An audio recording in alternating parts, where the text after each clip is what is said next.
We are looking at the thought, you can recover from this disaster. I love the Bible when you, especially, Mama Eddie, have those real figures. That when you look at the story, you can find some of yourself in there. Because if you look hard enough, we can find ourselves in David and Bathsheba now. May not have done what they did, but now some of us know we was a mess. Kept up some mess. Been around some mess. Spread a little mess. Y'all know how we spread, man. You know, you don't tell nobody you heard that from me. But brothers and sisters, I never really paid attention to verse 26 to the end. Because oftentimes we stop with them having the baby and the Lord loving the child.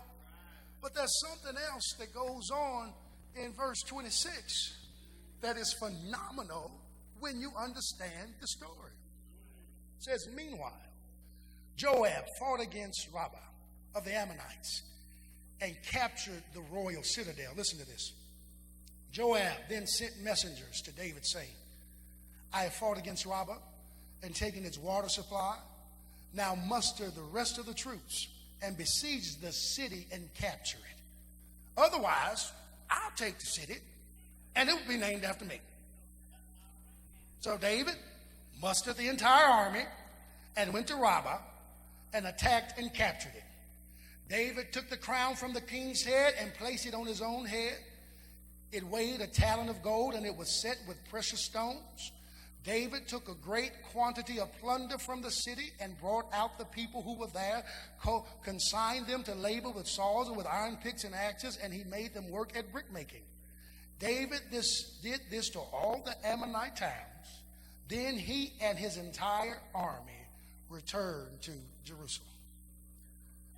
Now, let me just put this within a total story context, and then you can shout. David sinned hard against God. He sinned hard against God.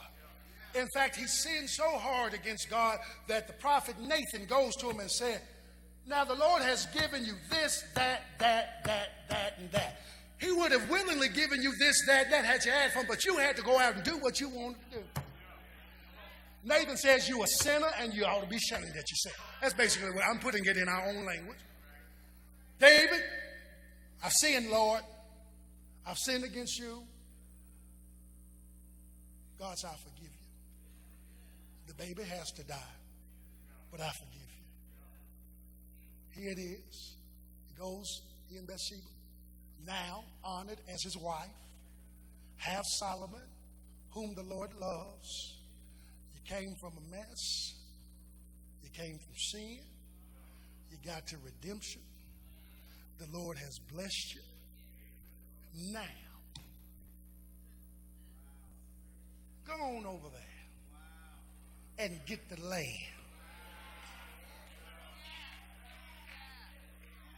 Get the spoils.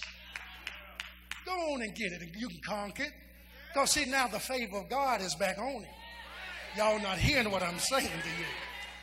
God took a man who went from this miserable disaster, took him through the journey, and after he has come out of the disaster, God breathes on him again, sets him up again, makes him a conqueror.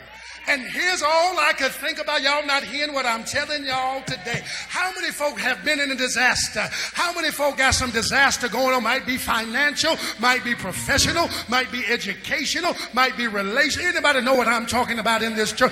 Well, what you see in the story of David, here is where you can shout. there will be victory after this.